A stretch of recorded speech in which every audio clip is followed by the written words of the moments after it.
Yes, I got that, Molly. Nobody laughed. I was disappointed. Hi, everybody.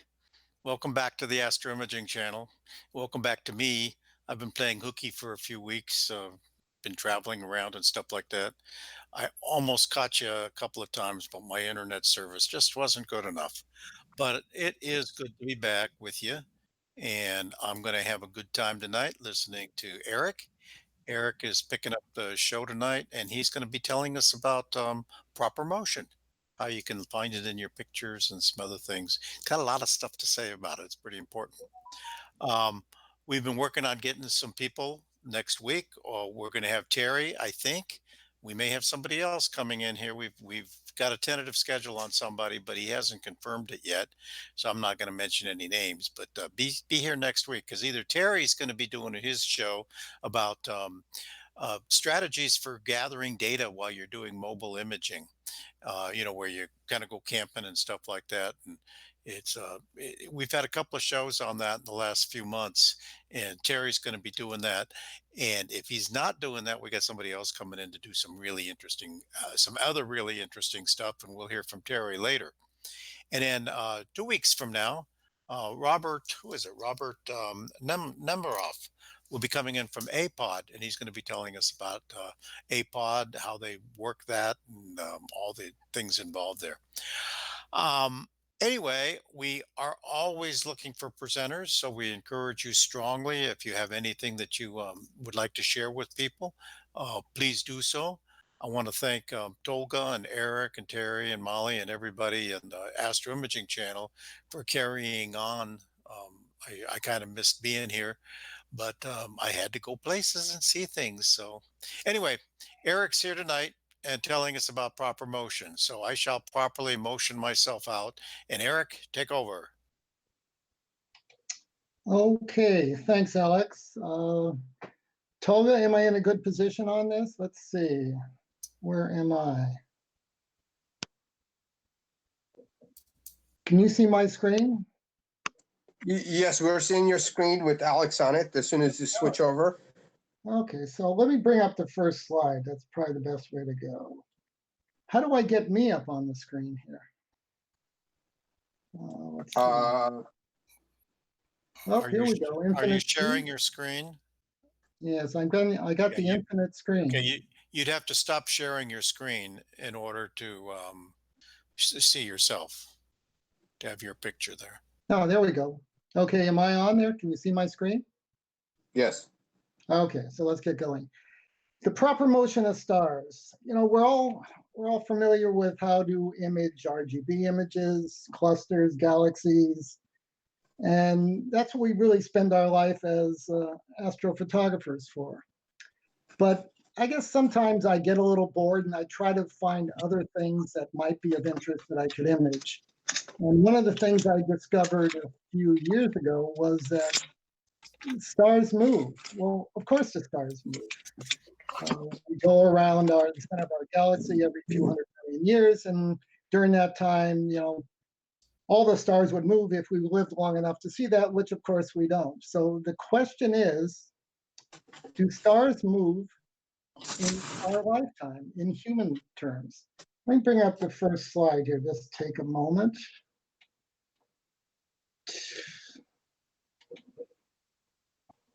And let me do the presentation. You can see the presentation, slideshow. And we're still looking at you. Okay, swap present. Can you see the slideshow now? No, I mean, you need to share your screen. We're looking at you. Okay, hang on one second. You would think by now I'd know how to do this, but Okay, share screen. Share this screen, share it, bring up presentation. Okay, you can see it now, right? Yeah, and then just go ahead and enter the presentation mode. Go into the presentation mode. Then no need to select the other screen because we're seeing the... I know. Give me a moment, guys. I'll catch up with you. Okay, get the first slide. Display screen, swap screen. Okay, what is proper motion? This is the definition I got right out of the wiki. Proper motion is the astronomical measure of the observed changes in the apparent places of stars or other celestial objects in the sky as seen from the center of mass of our solar system, compared to the abstract background of the more distant stars. In other words, the stars move relative to one another from our point of view. So proper motion is us observing the movement of stars strictly from our little point of view in our part of the Milky Way. So we're going to go through how to construct an image of the proper motion of stars with our own images and with images that you can download from the internet. This is, what did I write here? We know that takes 225, 250 million years for us sun to orbit the center of the Milky Way. And during that time, the view of the stars from our position on the Earth certainly changes completely. But do the stars' position from our point of view change on a human timescale? And if they do, can we see these changes? And the answer is yes, they do. And yes, we can. So here's what we're going to do.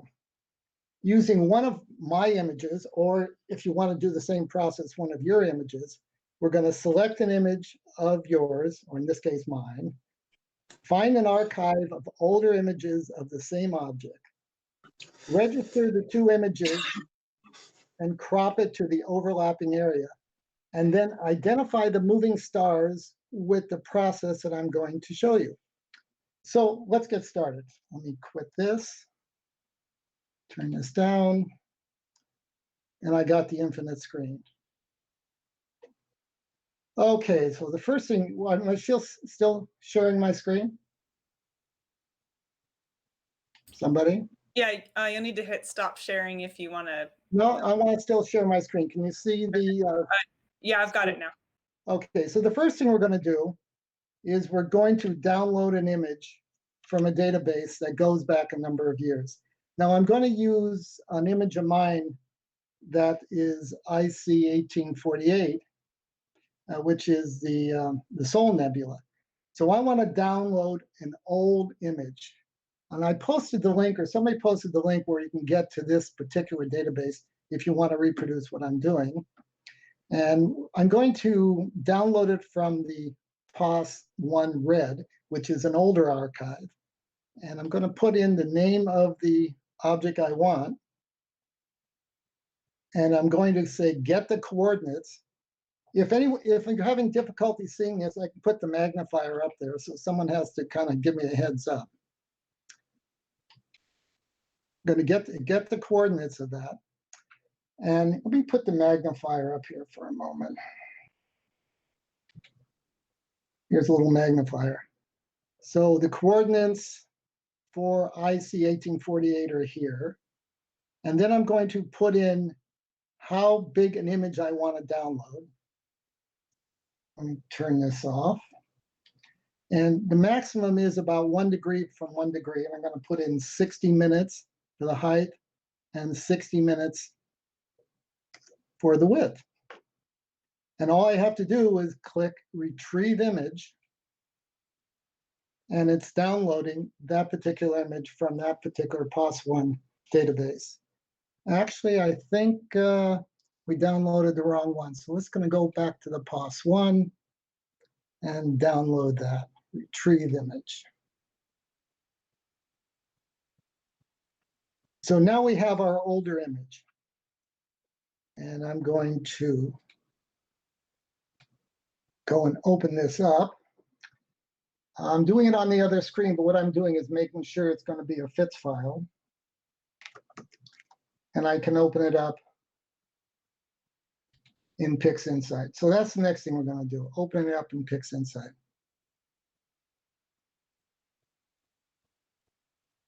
So here is the image in PixInsight. Now, right now, it doesn't look like much, but we'll take care of that in a little bit. So this is IC 1848. This is the Sol Nebula. And now I'm going to open up my Sol Nebula, which I've saved. There's my Sol Nebula. And I don't need any color data since we're just looking at stars. So I'm going to make this colors. Let's see, we're going to, well, I think I'll probably do that when I get into Photoshop.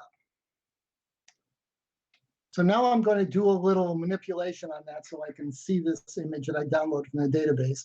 And by the way, the reason I took this particular database is it has really old images that are scanned from plates. So if you look at the FITS header, go in there, FITS header, and there's the FITS header. And if I look at the date, yes, the photographic plate, and where's the date? Date's along here. Oh, there's the date. Can you see the date? Let me put the magnifier up again. So we're going to go down to the date. Where is the little date? I always, there it is, there it is. So this is from a photographic plate in 1954, and my image is from 2019. So it's actually a 65-year difference between the two images. And that's a significant amount of time, and that certainly is a human lifetime. So let's turn off the magnifier, close the FITS header, and let's manipulate this a little bit, going in the histograms. Now this part of it is just what we're doing for this particular image. So the idea is to get an older image. You might not get it from this database, you might get it from another database, and you might not have to do any transformations on it. But let's do a quick transformation. Here's a DSS. We'll just adjust the histogram.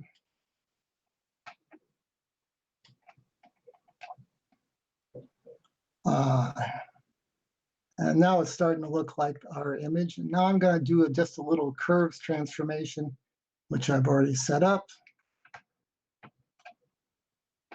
Okay, so now we have our older image. This is the one from 1954, and this is the one from 2019. So now we want to register the two. I can see already that we have a structure. This structure is completely different. It's actually upside down, and I think it's reflected horizontally. So I'm going to take this, make the registration a little bit easier by flipping it over. And again, I'm doing it for this image, but what you do for your comparable image could be different. And then we're going to flip it horizontally, make a horizontal mirror. And now you see if we have approximately the same field of view for my 1919 image and the one from 1954. So now all we have to do is register it. Star alignment. We're going to select my image. And we're going to register the 1954 image. Should be able to do that in a few seconds. Here we go. So now we have the registered image, and let me just save that. So now we have the 1954 image that's registered. Proper motion.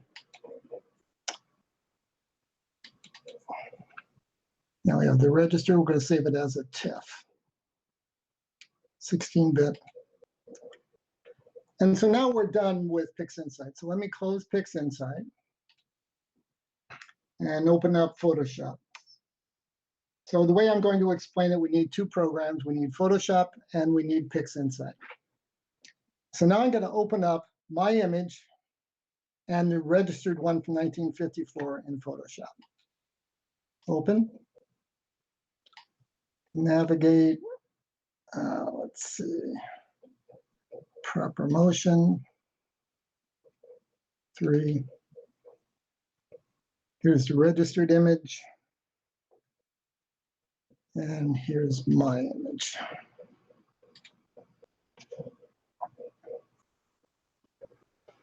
Okay, let me close the window here.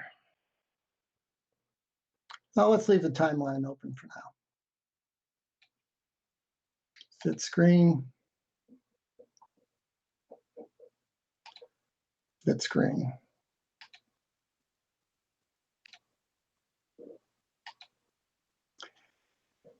Now I want those stars to stand out a little bit more, so I'm going to adjust this image just a little bit. Adjustment, brightness, and contrast. Now again, we're not trying to make an image that we're going to present as best as we can. We're trying to get a good image for a comparison. So I'm going to put a little contrast in here, make those stars stand out. And for my image, I'm going to get rid of the color and make it a grayscale image. Adjustment, mode, grayscale. Discard the color, we don't need color. And I'm going to make those a little contrasty too.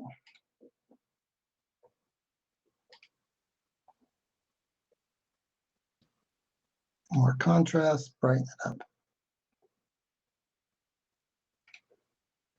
So now we have our two images, our comparison, and they're both registered. And you see they look somewhat similar. You want me to take a pause now? And are there any questions so far? No questions at this part, Eric. Okay, so let's go on. So now we're going to layer one on top of the other.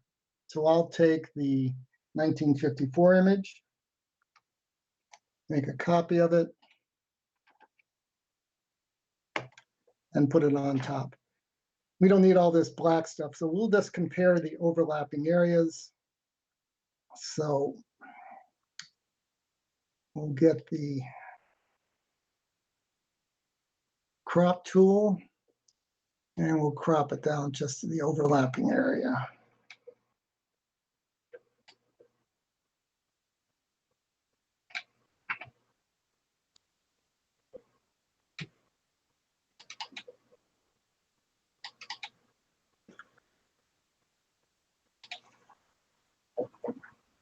And fit to the screen. So let's just label this. This will be 1954 image.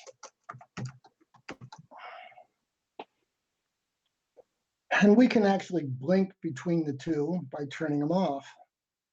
And I suppose you could go through and you could kind of look little by little to see whether you could find stars that are apparently moving. But I've tried that before and it becomes extremely difficult. In fact, you can kind of go blind, and to really see the moving stars, you would have to like zoom in. Let's see, so you'd zoom in like all the way here, and then you'd have to go across the image and blink each time, and it becomes somewhat impossible. It takes you hours and hours, and we don't want to do that. So we're going to come up with a better way of doing this. I'm going to fit it back on the screen. I'm going to make a copy of the 1954 image. I'm going to turn off the upper image, and I'm going to make the blend between the 1954 image and the background image a subtractions, or the difference. So I'm going to subtract this image from the image below. And in the drop-down menu, I'll just select difference. Well, that looks unusual. So what do I do with that? What is a moving star going to look like? So if a star is moving in a difference image, what you should see is that it just one doesn't cancel out the other. You should actually see kind of this bright spot in the difference image. So let's give that a try. I'm going to zoom in just in an area.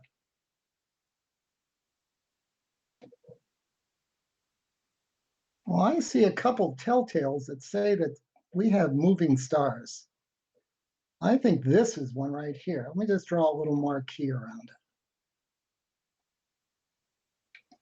Looks like something's happening here. How do I tell whether that star is actually moving? Well, I'm going to turn on the regular image, turn off the difference image, and see if that star is moving. Oh, that star is moving. So that's one. So what I'm going to do is create an additional layer. And now I've drawn a marquee here. I'm going to make your selection with, let's see, modify, make it a little border of 5 pixels. And I'm going to take my pencil tool and mark it. So now we have, let me zoom out. So now we have a moving star. Let me unselect that.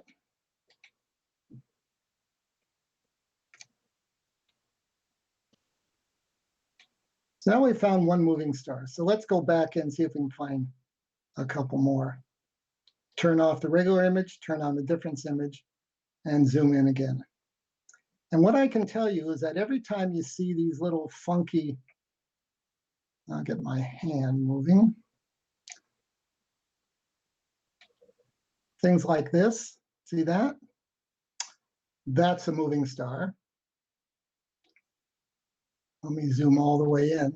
So we now, oh, we have two moving stars. See with this little 1 and 2 stars? So the difference image is showing up as there's a star here, which is not subtracted by the older image. So that star is moving and that star is moving. And I think this star is moving down here. So I'm going to draw marquees around each of these.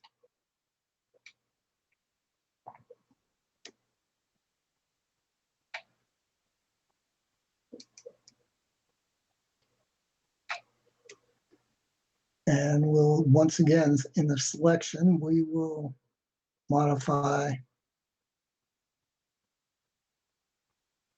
border, 5 pixels. Make a mark. Turn off the difference. Now let's see if it's actually moving. Oh, that star is really moving, isn't it? And actually this one down here, that's moving too. And you remember when you put in the difference image, see that little halo around there? Clear indication that's a moving star. This star is moving too. And if we click on and off, so simply by making a difference image, we can identify all the moving stars easily without having to go and look at the regular image. Let me just zoom out a little bit.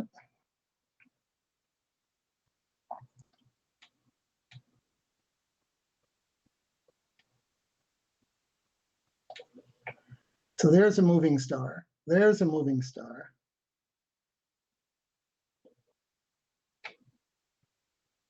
There's another one and another one, and here's one here. There's one there. These stars are all moving from these two images in 65 years, and they're all being identified because we can see these little crescent shape, like double star indications. So here's another. This one's really moving a lot. Click off the difference image.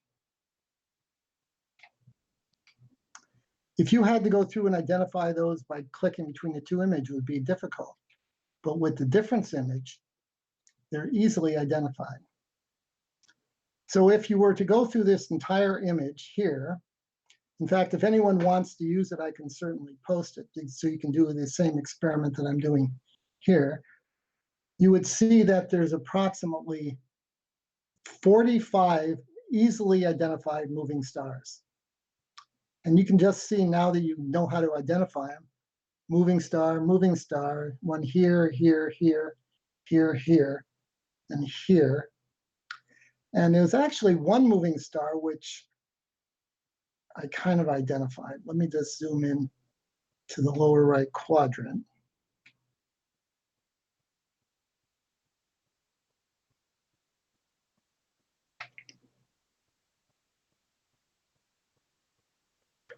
See if I can find the one.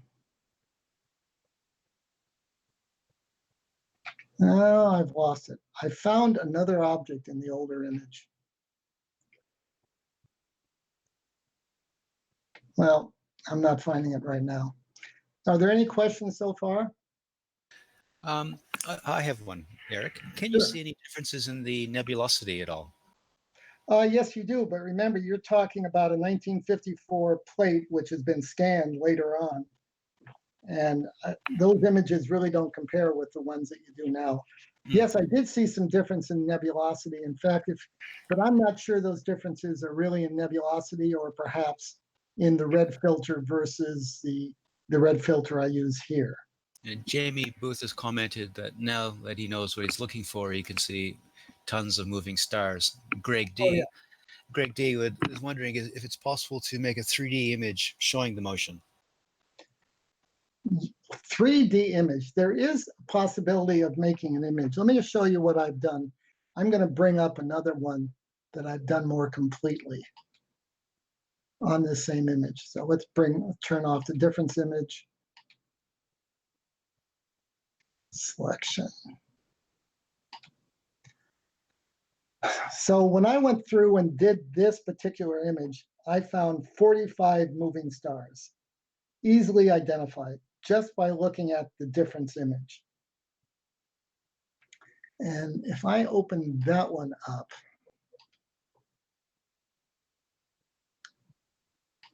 see if I can find that proper motion 3. Let's see.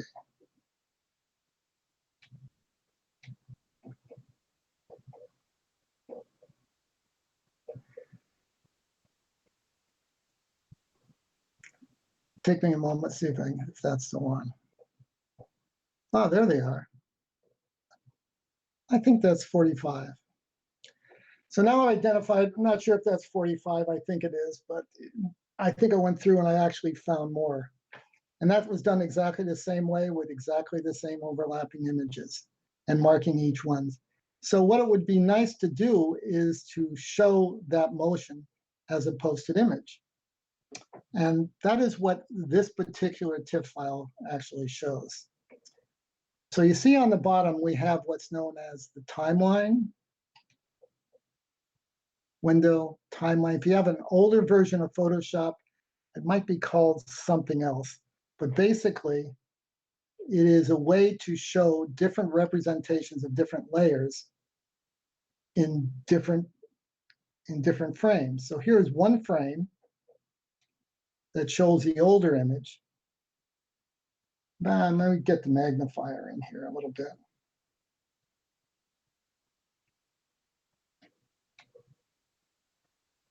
So we're going to go through and we're going to bring up the window, the timeline. Okay. And the timeline is down here. And I made 2 frames. This frame shows the older image, and this frame shows the newer image. And on the right over here, you see the same frames that I had in the other presentation. This is my background image. This is the 1954 image reversed, and this is the 1954 image without being reversed. So let me turn off the magnifier. So in frame 1, we have the older image. Frame 2, we have my image. Oh, let's turn that off.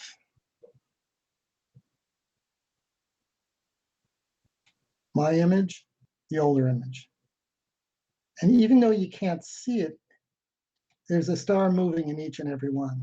Let me just zoom in, because some of these are really hard to see. Let's zoom in here.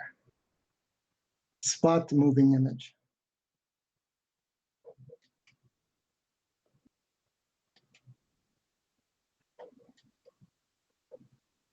I assume everyone can see the moving image when I click between the two. I believe so. Pardon? Yes. Yes, I think so. So now we want to make an image and post it that we can actually show it to other people, because just showing it to yourself really doesn't, I mean, it's interesting, but we'd like to post it some other place. And we do that by making an animated GIF. So if you've made 2 layers in the timeline, where one layer, one frame shows one image, and the other frame shows the second image, you can then go in and save this as an animated GIF. We're going to save as, export. Save for Web Legacy. And this will make an animated GIF. Just click Save.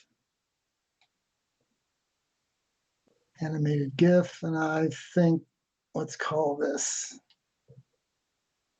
proper motion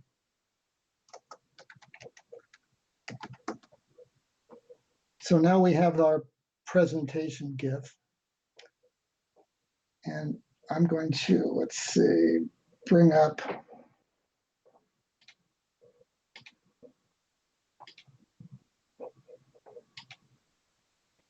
And now we're going to put that into a browser window.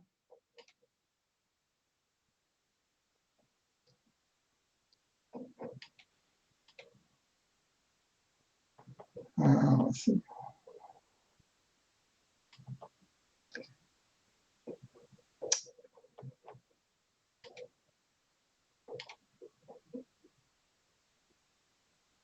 Give me just a moment to find this.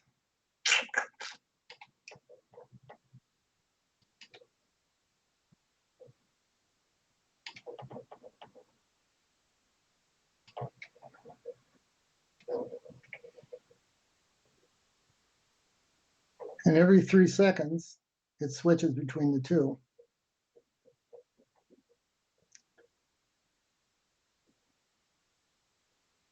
And I also posted this same image on AstroBin. And this is the image right here. It may be a little difficult to see at that scale, but if you zoom in, you click and expand the image and watch it play. Let me take the magnifier up again.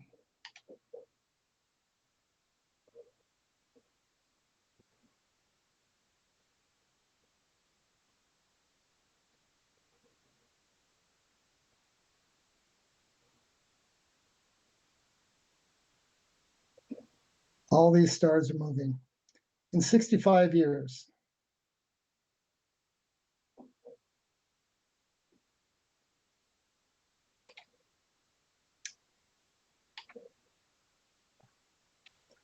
Now let me go back to this particular image because there was something interesting going on down here. I think this is where it is.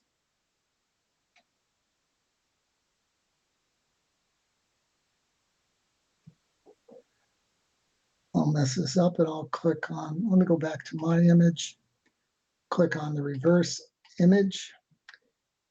There was another object that I kind of ran across.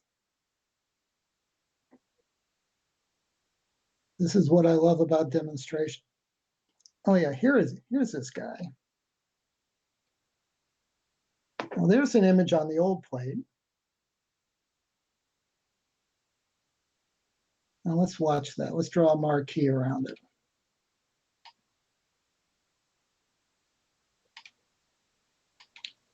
Oh, that star is completely gone. It's not just moving, it's not even there.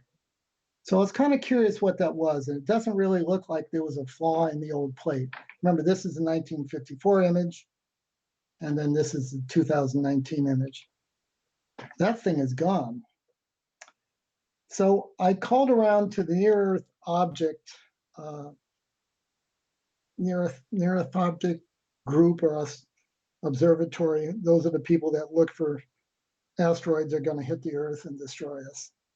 And I imagined I got an astronomer on the wire, and I talked to him about that and showed him the image. And he said, you know, that's probably a Kuiper Belt object. And I asked him whether that was the one that was going to destroy the Earth, or maybe that was Planet X. He said, no, it's just the Kuiper Belt object because it has disappeared completely. So by doing these comparisons, you can run across other things. And that is definitely not an asteroid because asteroids move fairly quickly. And it would be a lot more streak with a 40-minute exposure than we see here. So that's our Kuiper Belt object we see, we think. I'm not sure which one it is, and I didn't do anything to identify it. But it was another interesting part of this project. So that is how to do the proper motion of stars in your own images and images that you can download easily from the internet. We have any questions that have come up so far? Nothing yet. I do have another question. If you were to add color in your presentation, it would definitely make stars harder to see, wouldn't it? Yeah, there was no point. I actually went and looked at various images. Like I thought maybe the HA images would be easier because they're a lot more defined, but the answer was no. You see fewer stars in the HA images. And I thought using the color images would get all the colored stars in there no matter what. And so I just took the color image and then I just made it a grayscale. But I think you might, and actually I would do that rather than use, say, the red image, because this is a processed image and I've actually added in a lot more detail. So it's a lot easier for comparison. Whereas the red image is never processed that far. It just goes into the RGB or the LRGB and then eventually gets enhanced by some of the HA images.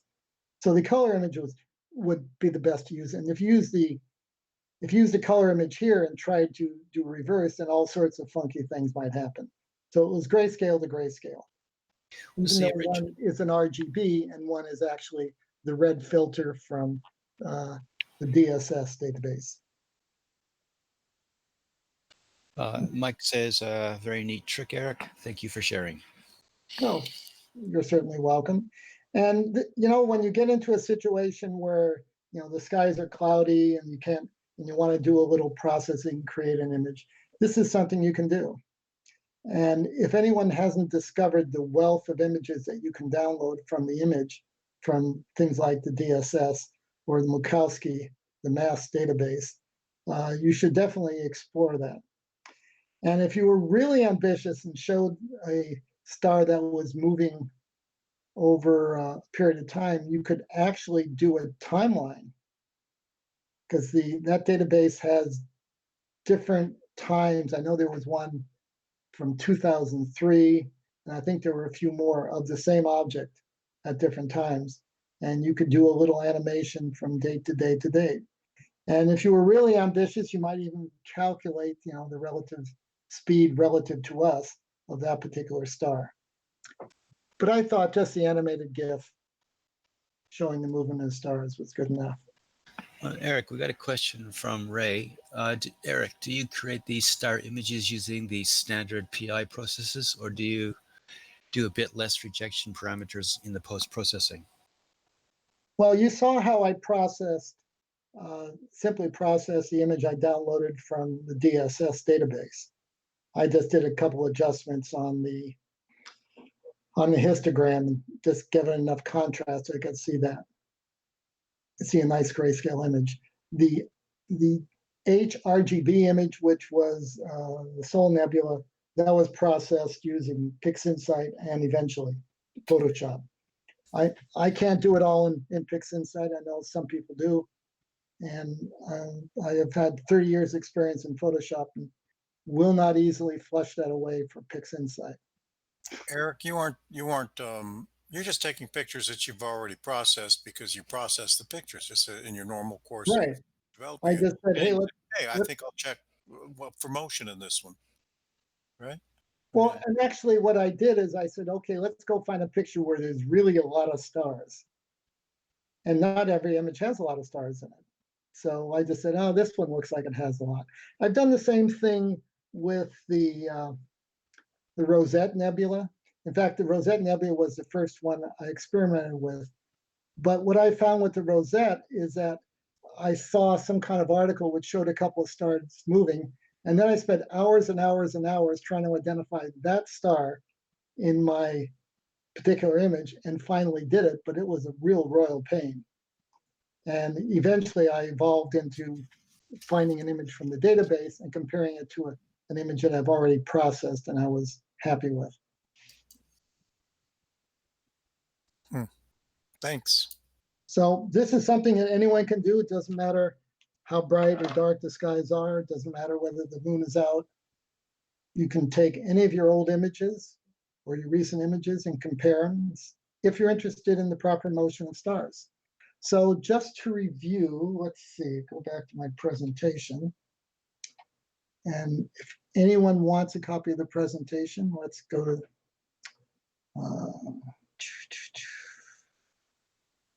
slideshow, switch screens. So here is the whole process. I don't think I have to go through it, but if you want, I can post this particular slideshow and anyone can use it. You already have the link to the DSS. I'm not sure what else you need except Photoshop and PixInsight and your own images. I think that's it. Yeah. What image was that again? What was the name of the target?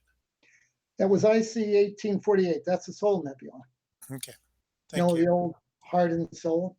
Mhm. Let's close this. And let's get back. Okay. And I'm going to stop sharing my image. Okay, Okay. Great. no more questions? I think we got them, don't we, Terry? I think so.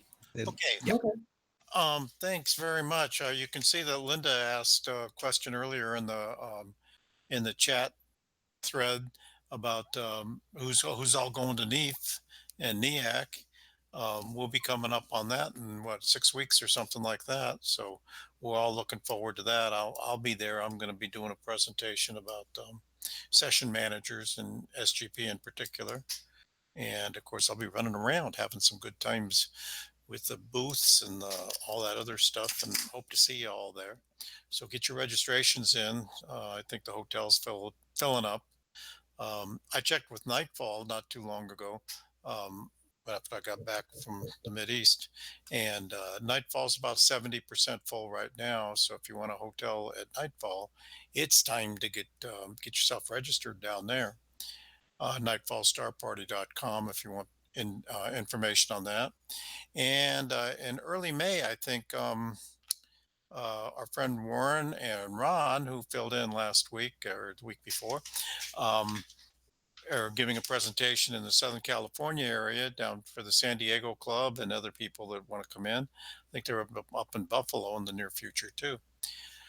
So there's lots of stuff happening. I think Terry will be doing a presentation. If he's not there, then we've got somebody else coming in.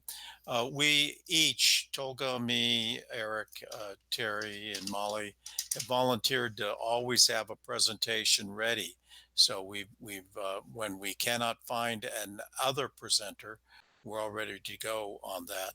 So we're trying to avoid having open sessions and things like that to use our time. But honest people, we really need your help coming up with topics. I know you watch us. We got a good crew of maybe 40, 50 people that watch us every week. They show up and watch us live, and another 950 to 1,000 watching us at other times. We still haven't figured out exactly everything in our website. We haven't transported our data over. We want to make sure that we don't transport any bad data. Something was infecting the old data in the old website, and we don't want to just wholesale bring everything over until we get that cleaned up a little bit. So we're working on that. We've got about 8,000 subscribers, and it's really important to subscribe for a number of reasons. One of which is until we get the website straightened out, in order to get to the information, you pretty much have to go through YouTube to get the old files and things like that right now.